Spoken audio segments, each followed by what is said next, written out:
مدعم نامی ایک غلام تھا نبی علیہ السلام کا, اونٹ کا کجاوا کستا تھا, آپ کو وضو کروایا کرتا تھا. غزوہ خیبر کے موقع پہ ایک نامعلوم تیر لگا, وہ شہید ہو گیا. صحابہ نے کہا بڑا خوش نصیب ہے, شہید ہوا ہے. آپ فرمایا تم اسے شہادت کی خبریں اور یہ سنا رہے ہو, خوش نصیب ہے. اور میں دیکھ رہا ہوں کہ اللہ تعالیٰ نے اس پہ آگ کی چادر ڈال دی ہے, جو اس نے مال غنیمت کی ایک چادر چوری کی تھی.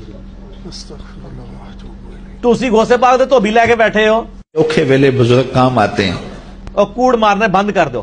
اور بخاری مسلم کے الفاظ ہیں, مشکات میں بھی مال غنیمت میں چوری کے بیان والے چیپٹر میں آپ کو حدیث مل جائے گی. صحابہ کہتے ہیں اگر کسی نے ایک رسی بھی اٹھائی تھی نا, وہ بھی اس نے بیت المال میں جمع کروا دی. یعنی لوگوں نے کہا یہ رسی ہے نا, اس کی خیر ہے, اٹھا کے لے. یہ صحابی میں فرق ہے اور عام آدمی میں. جب ان کو حدیث پہنچتی تھی فوراً توبہ کرتے تھے. یہاں لوگ پورے پورے پلاٹ ہڑپ کر جاتے ہیں لوگوں کے.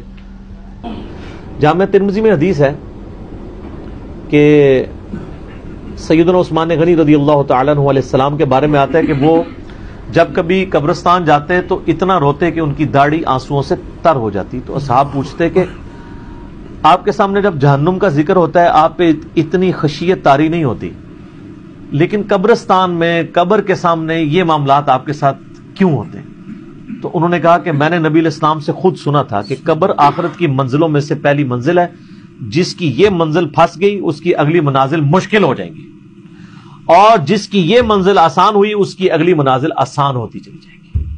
یہ وہ شخص کہہ رہا ہے جسے 3 دفعہ جنت کی بشارت ملی ہوئی ہے. ہمارے پاس کوئی جنت کا ٹکٹ نہیں ہے, اور ہماری بے پرواہی اپنے عروج کے اوپر ہے.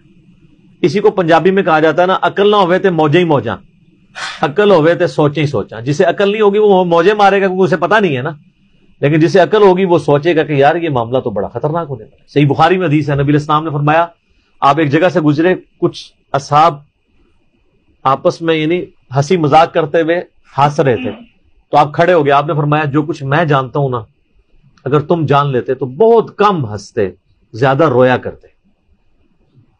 بہت سیریس کیس ہونے والا ہے.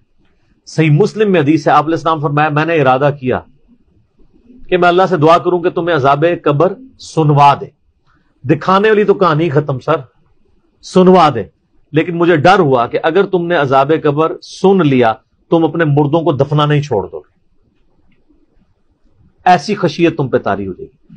لیکن یہ اللہ تعالیٰ نے سب کچھ پردے میں رکھا ہوا ہے سر. صحیح بخاری میں حدیث ہے کہ میت جو ہے وہ چارپائی پہ کلام کرتی ہے. نیک میت کہتی ہے مجھے جلدی جلدی میری جگہ کی طرف لے چلو, اور جو بری میت ہے وہ چیخو پکار کرتی ہے کہ مجھے کہاں لے کر جا رہے ہو. اور نبی علیہ السلام کے الفاظ ہیں صحیح بخاری میں کہ زمین و آسمان کی ہر مخلوق اس کی چیخیں سنتی ہے سوائے جنوں اور انسانوں کے, کیونکہ جنوں اور انسانوں کو اللہ تعالیٰ نے غیب کے پردے میں یہ چیزیں رکھی ہیں نا, اسی کے اوپر تو جنت ہے. ان الذین یخشون ربهم بالغیب لہم مغفرۃ واجر کبیر. جو لوگ بن دیکھے اپنے رب سے ڈرتے ہیں ان کے لیے مغفرت ہے اور اجر کبیر ہے. دیکھ کے تو سب نے مان لینا ہے. پھر سر اس سے بھی آگے اگر آپ چلے جائیں, صحیح بخاری میں یہ حدیث موجود ہے کہ جب میت کو سوالات کے جوابات نہیں آتے نا, تو فرشتے اس سے پوچھتے ہیں کہ تجھے سوالات کے جوابات جو نہیں آئے یہ کیا معاملہ تیرے ساتھ ہوا؟ تو وہ کہتا ہے میں تو وہی کہتا تھا جو لوگ کہتے تھے, سن سنا کے سننی, تم نہیں پڑھ پڑھا کے سننی نہیں. تو فرشتے کہتے ہیں تو نے خود پڑھ کے سمجھنے کی کوشش کیوں نہیں کی؟ پھر فرشتے اسے ایک گرز مارتے ہیں جس سے وہ زمین کے اوپر بالکل, جس کو کہتے ہیں نا پیرلل ہو جاتا ہے زمین کے, خاک بن جاتا ہے. اور اس کی جو گرز کی اگینسٹ اس کی چیخو پکار ہے اس کو جن و انس کے علاوہ تمام مخلوقات سنتی ہیں. اگر یہ سن لیں تو ظاہر ہے یہ تو پھر انسان کے بچے نہ بن جائیں.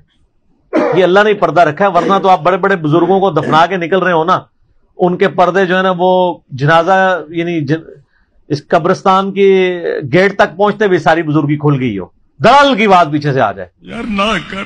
ٹھیک ہے, لوگ ایسے بزرگی کا دعویٰ بھی پھر چھوڑ دیں گے, وہ ڈرتے رہیں گے نا. تو یہ اللہ نے پردے رکھے ہوئے. منحوس آدمی